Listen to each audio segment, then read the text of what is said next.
नमस्कार दोस्तों। आज हम बात करेंगे कश्मीरी पंडितों के उस दर्दनाक अध्याय की जो 1990 में शुरू हुआ और आज भी अधूरा है। आपने 30 साल से अपने ही नागरिकों को अपने ही देश में रिफ्यूजी बना के रखा है और बातें सीएए और एनआरसी की करते हो। असल बात यह है कि जब तक आखिरी वोट तक इस इशू पर वोट नहीं बटोरे जाएंगे, तब तक कश्मीरी पंडित सिर्फ भाषणों में रहेंगे, अपने घरों में नहीं। उसी जम्मू कश्मीर में 3000 एकड़ जमीन इंडस्ट्री और कॉमर्स के लिए दी गई, लेकिन कश्मीरी पंडितों के लिए 200 एकड़ भी निकालने में सारी ताकतें फेल हो जाती हैं। दोस्तों, आज हम डिस्कस करेंगे कि 1983 से 1990 के बीच क्या हुआ जिसने कश्मीर को बदल दिया।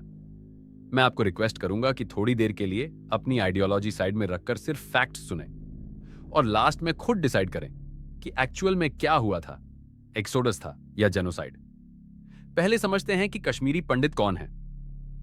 13वीं सदी से पहले कश्मीर में ज्यादातर हिंदू पॉपुलेशन थी। 14वीं सदी में मुस्लिम राजाओं के आने के बाद कई कन्वर्जन हुए। जो पंडित भागकर गए और वापस आए उन्हें बंसी कहा गया, जो टिके रहे उन्हें मलमासी और व्यापारी पंडितों को बोहिर। मुस्लिम इन्वेजन के 150 से 200 साल बाद कश्मीर में मुस्लिम मेजॉरिटी हो गई। 1981 के सेंसस में कश्मीरी पंडित सिर्फ 4.43% थे, करीब 1,40,000। 1990 तक थोड़ा बढ़ा होगा। कश्मीर में हमेशा मजहबी दंगे नहीं होते थे, लोग प्यार से रहते थे, लेकिन 1983 से 1990 तक कुछ लोगों ने ऐसे हालात बना दिए कि बड़ा इंसिडेंट हुआ। शेख अब्दुल्लाह की मौत के बाद उनके बेटे फारूक अब्दुल्लाह सीएम बने। 1983 इलेक्शन में फारूक ने कांग्रेस के साथ मिलकर सरकार बनाई। फारूक की पॉलिसी थी दिल्ली में इंडिया की बात, पाकिस्तान में वहां की, कश्मीर में सेपरेटिस्ट्स की। इससे सब खुश रहते थे, लेकिन कांग्रेस को फारूक कंट्रोल में नहीं लगे। फारूक के साले गुलाम मोहम्मद शाह को सीएम बनने का सपना दिखाया गया। गुलाम ने नेशनल कॉन्फ्रेंस के एमएलए तोड़कर नई पार्टी बनाई। कांग्रेस ने फारूक से गठबंधन तोड़ा और गुलाम को सीएम बना दिया। यह कांग्रेस की बड़ी ब्लंडर थी। गुलाम सीएम बने तो मजहबी बातें करने लगे, सेपरेटिस्ट्स को सपोर्ट किया। सेपरेटिस्ट्स यानी अलगाववादी, कुछ इंडिया से अलग पाकिस्तान से मिलना चाहते थे, कुछ दोनों से अलग इंडिपेंडेंट स्टेट। मुख्य ग्रुप्स थे जेकेएलएफ, जो हथियार से आजादी चाहता था, ना इंडिया ना पाकिस्तान, हिजबुल मुजाहिदीन जो पाकिस्तान से मिलना चाहता था और पाकिस्तान बैक्ड था, और हुर्रियत जो बातचीत से हल चाहता था।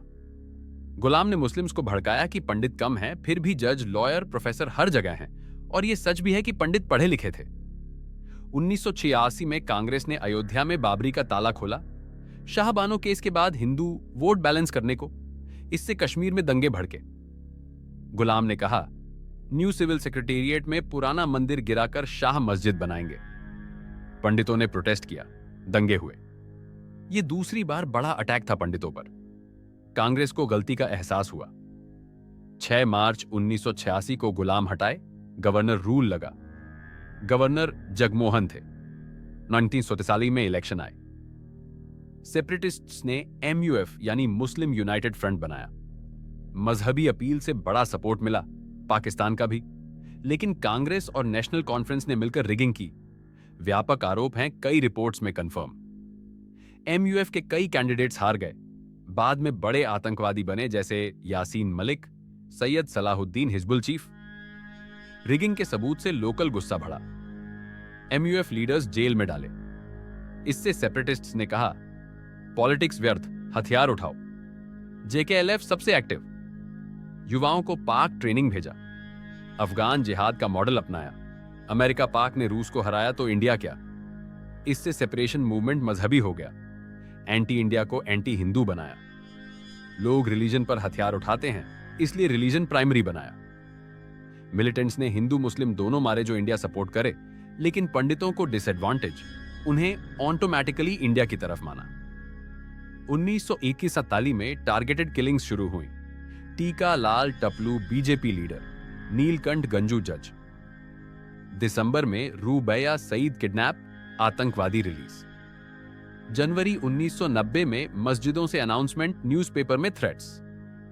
19 जनवरी की रात सबसे खतरनाक, AK-47 के साथ मार्च, नारे। उस टाइम नई गवर्नमेंट आई, जगमोहन गवर्नर बने, फारूक रिजाइन। कैपिटल श्रीनगर में शिफ्ट, लेकिन ऑफिशियल्स जम्मू में। वैली में जैसे कोई गवर्नमेंट नहीं।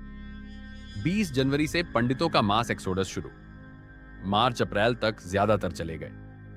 करीब 1 से 1.5 लाख पंडित वैली छोड़कर गए। विभिन्न एस्टीमेट्स के मुताबिक 21 जनवरी को गॉगडल में प्रोटेस्ट पर फायरिंग, 28 से 50 प्लस मौतें विभिन्न रिपोर्ट्स में।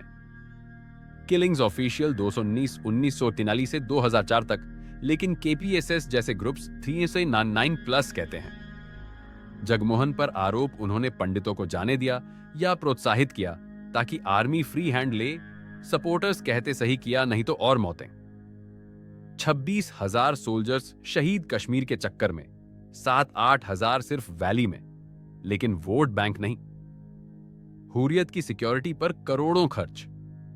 गवर्नमेंट्स आई गई, प्रॉमिस किए 2015 में रिहैबिलिटेशन, लेकिन प्रोग्रेस स्लो। पीएम पैकेज से कुछ जॉब्स, ट्रांजिट हाउसिंग, लेकिन फुल रिटर्न पॉइंट नहीं। 2025 तक भी हजारों कैंप्स में। असल में गवर्नमेंट फेलियर था, वीक गवर्नमेंट के नतीजे। दोस्तों, ये था कश्मीरी पंडितों का दर्द। अब आप डिसाइड करें क्या था ये, राजनीतिक ब्लंडर्स, पाक प्रॉक्सी वॉर या कुछ और। कमेंट में बताएं।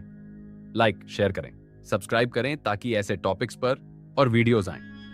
धन्यवाद। जय हिंद।